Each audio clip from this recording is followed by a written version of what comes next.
Bienvenidos una vez más a Un Día con Ángel aquí en Excelsior TV. Segundo día de la semana de Pascua, hoy es martes, y creo que conviene que los que se fueron de paseo a este o aquel lugar, conviene pues que ya vayan asentándose y conociendo la cruda realidad, o mejor dicho, la pesadilla a la cual se reincorporaron. Ya estaban antes, por supuesto, tomaron un pequeño break, pero el regreso a esta pesadilla, siento yo, es mi opinión personal, que es un poco más complicado el reingreso que estamos viviendo en estos momentos, en estos 4 o 5 días, que los anteriores. ¿Recuerda usted, si estuvo conmigo ayer lunes, que yo dije que había preferido no comentar en los días de la Semana Mayor cuestiones relativas a los pronósticos del comportamiento de la economía para no echarles a perder los días de asueto?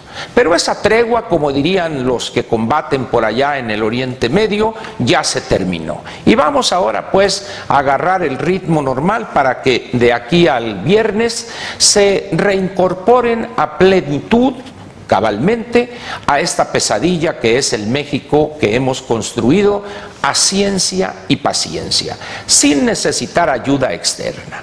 Todo, como dije ayer, ha sido obra de nosotros los mexicanos, para que vea usted la capacidad que tenemos de hacernos daño a nosotros mismos.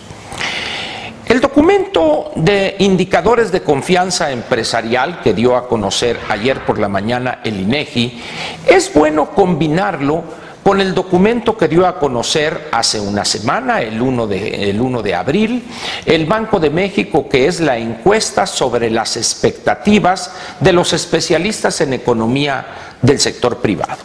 Aclaremos el título de este segundo documento, el de Banco de México.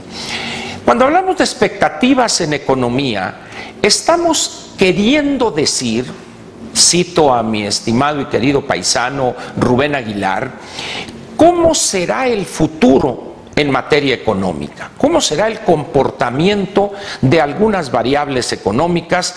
No todas, evidentemente, eso sería imposible, pero sí las más importantes, las que determinan el curso general de la economía: tasa de interés, paridad, inflación y crecimiento del producto o crecimiento de la economía misma. Sin embargo, si nosotros vemos aislado este documento, quizá la imagen que pudiéramos formarnos no fuere completa. De ahí la conveniencia de consultar otro u otros documentos. Uno de esos documentos es el Indicador de Confianza Empresarial. Este es un documento que elabora el INEGI, el cual se complementa de manera óptima con el Índice Nacional de Confianza del Consumidor que elabora Banco de México y que será dado a conocer mañana miércoles. Por lo pronto, juguemos un poco al Walter Mercado con estos dos documentos.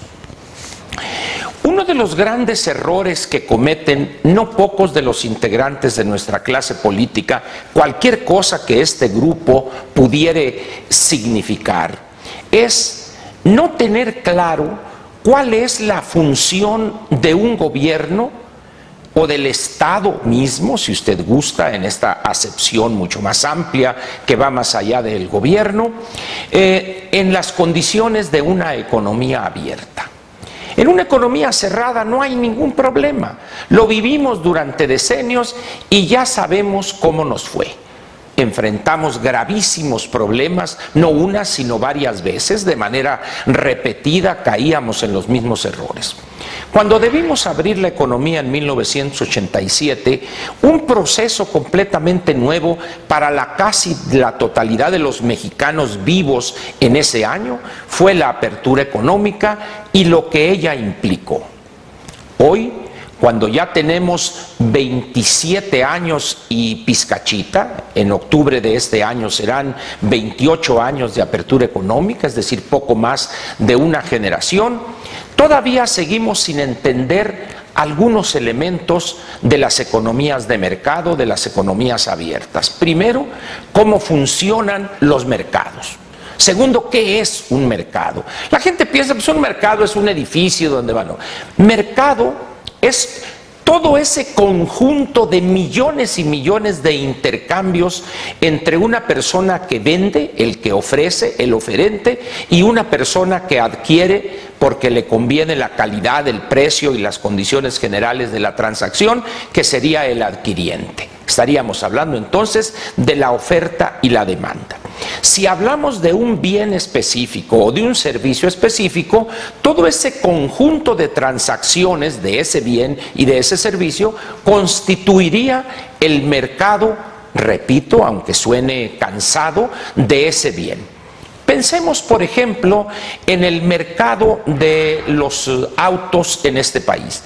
Todo el conjunto de transacciones que implican vender un vehículo y adquirirlo, esas millones de transacciones constituirían el mercado del automóvil en nuestro país. Y así tome usted el mercado de la carne de pollo, de la carne de cerdo, etcétera. No hay, pues, en una economía de mercado, un solo mercado. Hay muchos, pero muchos mercados en función de la cantidad de bienes y servicios que se intercambian en esa economía o en ese país, si gusta usted ponerlo de esa manera. Los políticos en nuestro país no entienden eso tan sencillo. La labor fundamental de los gobiernos, en el entendido que estamos hablando de gobierno federal y los gobiernos subnacionales, un gobierno estatal y los gobiernos municipales, es estimular y proponer iniciativas de ley para que se genere confianza en la economía y se den los dos elementos que ya señalé, que el consumidor adquiera bienes y servicios y el inversionista, el capitalista, el agente económico privado, como se dice también, tome riesgos invirtiendo o poniendo en un proyecto su patrimonio o parte de él. Hay mecanismos o hay metodologías que permiten medir, así fuere de una manera muy burda, muy ruda o de manera muy refinada, la confianza tanto del consumidor como de los empresarios. Seguir este indicador, el de la confianza, en uno y en otro caso, es muy importante para poder entender hacia dónde va la economía. Por eso le cité al principio este documento del INEGI que es Indicadores de Confianza Empresarial.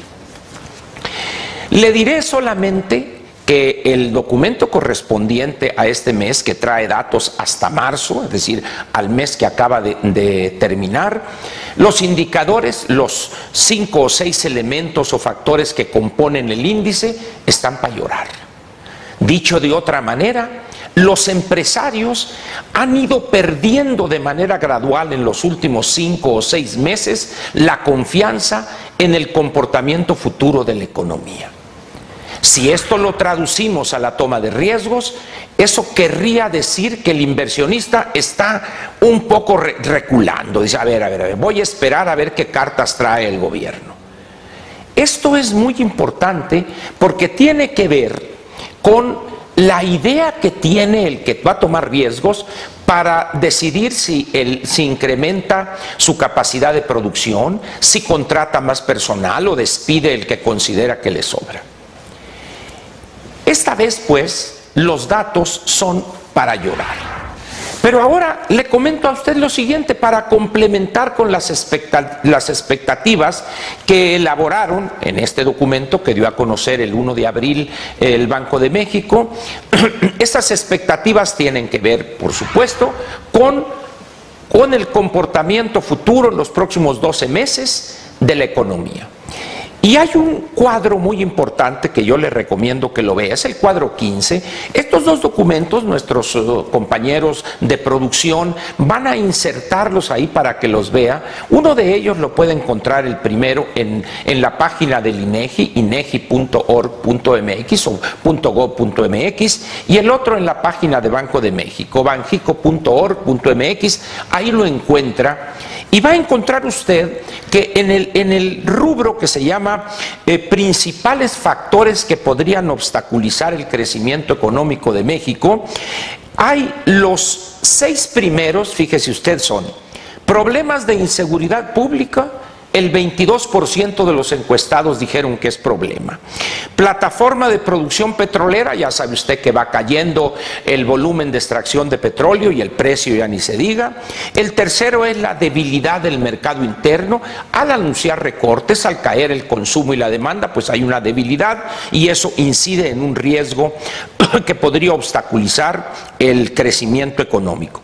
Inestabilidad financiera internacional, el precio del petróleo que ya se une con la caída en el volumen de extracción, y aquí va este que se ha mantenido desde hace 6 meses, la política fiscal instrumentada por el gobierno federal. ¿Recuerda usted aquellos alegatos en contra de la reforma fiscal?